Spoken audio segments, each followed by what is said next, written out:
What's up, guys? Welcome to Poor Man Mods. Today we are going back to our roots, and I've got a Poor Man mod for you.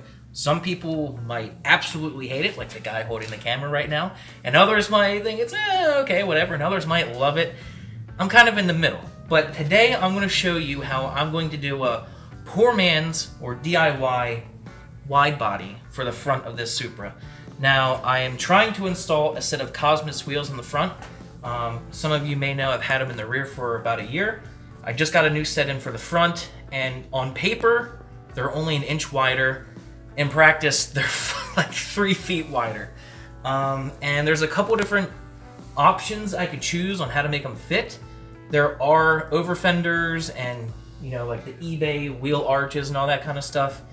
I'm not in love with any of those, but what I'm going to do in the meantime, which costs me essentially nothing, and is totally reversible, is putting spacers on the fender to cover the wheel. Now, some of you might think it's unneeded, whatever, have some poke.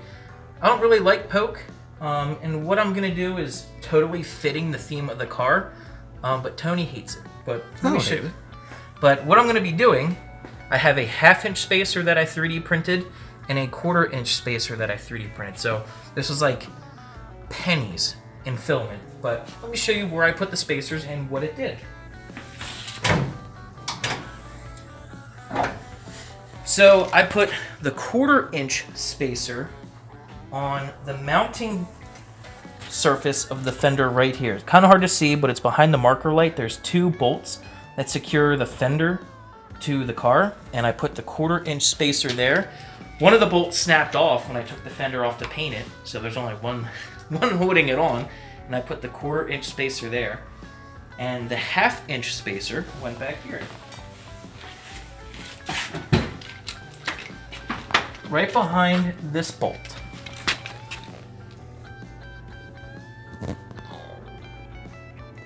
Yeah, way back in there. So that is all I did. 1/2 inch in the back, 1/4 inch in the front, did not do anything down below, and I unbolted the mounting bracket inside this fender. Not sure if I'm going to leave it unbolted or not. I have a little bit of wiggle. So I did roll the fenders first, and of course these freshly painted fenders that I spent a little bit of time and money on, the paint chipped. I did use a heat gun, still chipped. So to make these wheels fit, we rolled the fenders and then spaced it. And if you look up here on top, you can't really use the factory mounting location for the bolts because it's obviously spaced. So I have these fender bolts that have a pretty wide washer on it that I just ran down, and it's basically clamping down on the fender, but it's not going through the holes. And it's held on there, no problem. So my cars obviously don't have bumpers.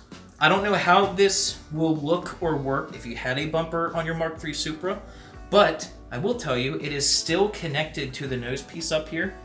As you can see, the alignment is off a smidge, but it is still connected.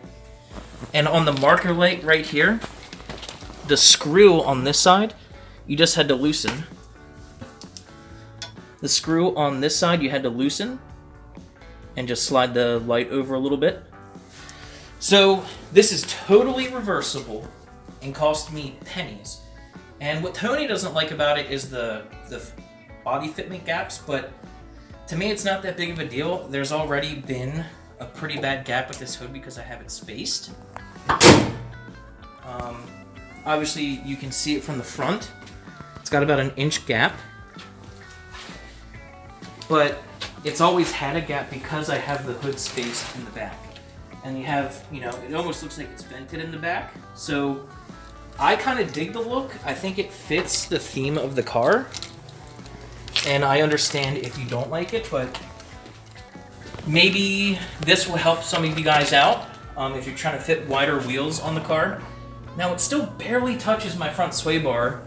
I'm going to try to figure out a solution for that. I'm still running a 3/4 inch spacer, and that Cosmos wheel still hits the sway bar. So I haven't solved that problem yet, but little spacers, hopefully this will help some of you guys out.